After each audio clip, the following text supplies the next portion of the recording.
तो ये कहानी है अरावली पर्वत के बारे में। मैं उस वक्त स्कूल में हुआ करती थी और मुझे अगर सही से याद हो तो 6th क्लास में थी मैं उस टाइम। और मेरा ना favourite subject geography, history, civics यही हुआ करते थे, थियोरेटिकल सब्जेक्ट। मैं टीचर्स ना काफ़ी अच्छे से पढ़ाती थी तो मुझे इंटरेस्ट भी बहुत ज़्यादा आता था।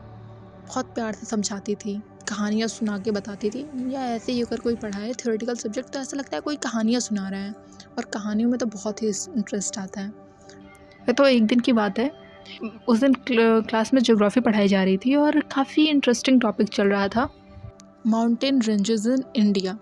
तो उस दिन पढ़ाया गया था इंडियन माउंटेन्स के बारे में, और उसमें पर अरावली का भी नाम था। बट अरावली पर्वत के बारे में जो मैम ने बताया वो काफ़ी इंटरेस्टिंग था और वो हमेशा रह गया मेरे साथ। तो मैम ने मुझे जहाँ तक याद है, जो उन्होंने पढ़ाया था, जो भी जितना भी मुझे अब तक याद है, वो ये है कि मैम ने उस दिन ना बताया था कि जो अरावली पर्वत है, जो कि अरावली रेंजेस राजस्थान, गुजरात, हरियाणा से लेकर दिल्ली तक फैली हुई है। जो सबसे बड़ा विजुअल इम्पैक्ट देख सकते हैं अरावली पर्वत का, वो राजस्थान में देख सकते हैं। कैसे? राजस्थान का एक हिस्सा रेगिस्तान है पर दूसरे हिस्से में ग्रीनरी है, वाटर लेवल थोड़ा बेहतर है। वो इंटरेस्टिंग लगा हमें कि उसका रीज़न अरावली पर्वत है, और वो उस दो तरह के हिस्से जो राजस्थान में क्रिएट होते हैं वो डिवाइड होते हैं अरावली से, या फिर हम ये कहें कि वो डिसाइड ही होते हैं अरावली पर्वत से। काफ़ी इंटरेस्टिंग लगा मुझे, और मुझे लगा कि यार अगर ये पर्वत रिस्पॉन्सिबल है कि एक तरफ रेगिस्तान होगा और एक तरफ ग्रीनरी या वाटर लेवल अच्छा होगा, तो ये आधे ही हिस्से में क्यों है? क्योंकि ह्यूमन नेचर है, हम ग्रीडी होते हैं, हम बहुत ही लालची होते हैं, तो मैं भी थी। पर उस समय मेरा कंसर्न था कि अगर वाटर लेवल अच्छा है, ग्रीनरी अच्छी है राजस्थान के एक हिस्से में, तो वो एक ही हिस्से में क्यों है? वो दोनों हिस्से में होनी चाहिए। पूरा राजस्थान ग्रीन हो यार, आधा क्यों है ना? बात तो बिल्कुल लेवल की है, आधा ही क्यों हो? मैं काफ़ी सोचा इस बारे में, मेरे काफ़ी सारे क्वेश्चंस थे। पहला क्वेश्चन ये था कि यार मुझे ऐसे ही पता था, मैंने सुना था कि दिल्ली में ना पहाड़ है, हाँ दिल्ली का पहाड़, कूड़ों का पहाड़। तो मेरे दिमाग में ये आइडिया आया कि अगर बहुत अब फ़नी आइडिया लगता है, लेकिन तब काफ़ी इंटरेस्टिंग आइडिया लगा। मैं खुद को एकदम इंटेलिजेंट समझने लगी थी भाई, कि और कोई दिमाग नहीं लगा पा रहा है, मेरा ही दिमाग लग रहा है, मैं ही सबसे समझदार हूँ। तो मेरा आइडिया ये था कि यार जो दिल्ली का पहाड़ है, उस पहाड़ को राजस्थान के बॉर्डर पे रख दिया जाए, क्या ऊंचा पहाड़ बनेगा, और जो बादल से आएंगे वहीं पे टकरा जाएंगे और हमारा पूरा राजस्थान ही ग्रीन होगा। और मुझे लगता था यार ये कितना ब्रिलियंट आइडिया है ना, कितना मतलब कितनी मैं भाई क्रेजी आइडिया आ रहा है, ये लोगों को आ क्यों नहीं रहा है, लोग समझते नहीं है यार।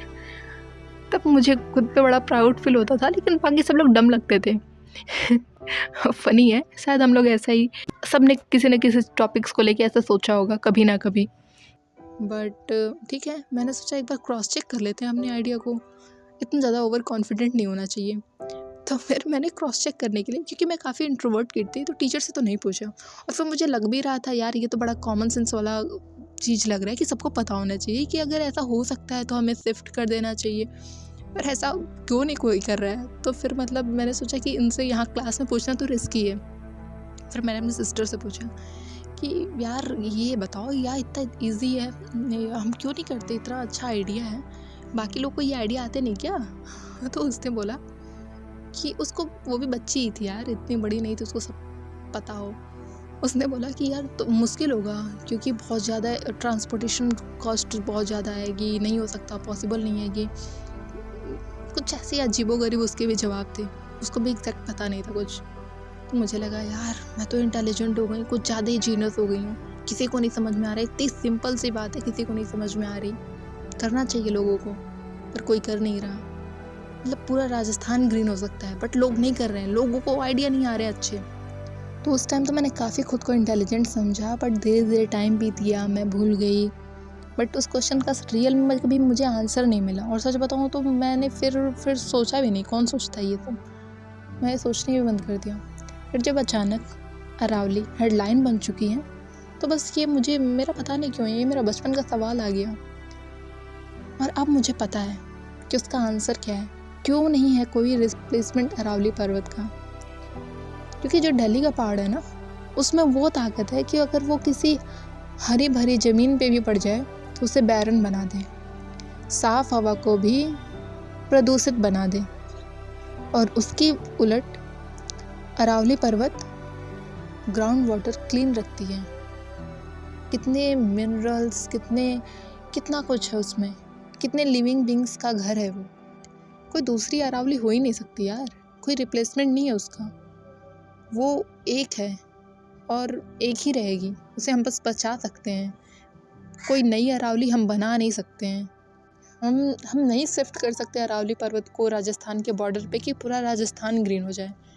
बट हाँ, हम प्रोटेक्ट कर सकते हैं अरावली पर्वत को जहाँ है वहीं, ताकि हमारा आधा राजस्थान सुरक्षित हो, हमारा पूरा उत्तरी भारत सुरक्षित हो। अगर मेरी ये स्टोरी इंटरेस्टिंग लगे, आपको लगे कि कुछ मैसेज है, कुछ रिलेटेबल है, तो please like, share, comment, subscribe कीजिएगा।